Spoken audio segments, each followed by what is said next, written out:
Il a toujours pas décidé de partir. Ah, enfin tu te réveilles. J'ai trouvé une bonne annonce pour toi. Ici, ils cherchent un professeur de sciences. Ça te pépère la science, non? Je fais pas partie de la catégorie des acteurs qui choisissent. En spectacle, oui. Si je peux dire que j'ai fait des pieds et des mains pour faire un petit rôle dans un film, c'est certainement Les Aventures de Rabbi Jacob, parce que rien que pour côtoyer De Funès. Ça y est, ils sont tous prêts. Oui. Mon Galinsky, la preuve, c'est que c'est mon tout premier grand rôle. Ben, magnifique, parce que d'abord son scénario était magnifique, j'ai pas eu à chercher. Puis le rôle était très très bien écrit. Comment définit-on l'humour juif? Il y a 36 manières de le définir. Je crois que c'est Einstein ou Woody Allen qui disait que l'humour juif, c'est de raconter une histoire qui a un double sens et qu'on ne comprend qu'à moitié. Dans mes spectacles, je m'interdis de... J'ai totalement occulté la période de la guerre, bien que je sois concerné directement. Je dis bien directement. On peut reprocher tout ce qu'on veut aux juifs, sauf une chose, ils ont l'art de se moquer d'eux-mêmes sans attendre que ce soit les autres qui le fassent, et l'humour juif est universel.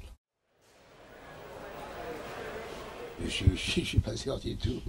D'ailleurs, un intellectuel juif ou un écrivain ou un critique peut me trouver totalement un côté vulgaire sur cet humour-là, étant donné que j'ai choisi de plaire au plus grand nombre. Sans la télé, vous n'existez pas. La télé, aujourd'hui, elle est le phare par lequel vous devez passer pour que les gens s'intéressent à vous. Mais je dois reconnaître que je dois beaucoup à la télévision, parce que sans Drucker, qui me faisait passer 3 minutes dans une émission, et certainement d'avoir raconté des blagues dans une émission qui s'appelait Avant le journal, Eh bien raconte, chacun venait raconter une histoire. J'étais au café-théâtre à l'époque, ça m'a sûrement beaucoup. Pour moi, c'est pas pour faire de la démagogie, c'est le meilleur public d'Europe. Et je peux vous dire que depuis quelques années, je reviens régulièrement chaque année à Liège et à Charleroi. Et c'est toujours complet. Donc voilà, c'est un contrat que j'ai avec eux de fidélité. Et ce public, où j'ai même pas besoin de me renouveler. Il y a des gens qui sont venus me voir il y a 1 an, qui disent, écoutez, je suis revenu, j'en ai encore pris plein.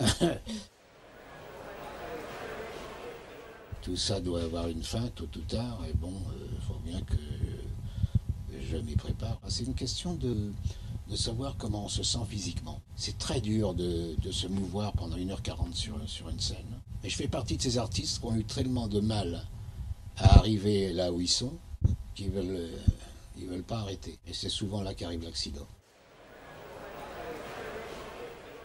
Moi, je vais vous dire une chose. Quand j'ai entendu quelqu'un la première fois au portable, j'ai cru que c'était un fou qui parlait tout seul, dans la rue. Je dis, qu'est-ce qu'il parle tout des fous. L'Internet, qu'est-ce que je veux pas de ça. Je ne peux plus m'en passer. Ni de l'Internet, ni du portable. On n'arrête pas le progrès. C'est pas possible.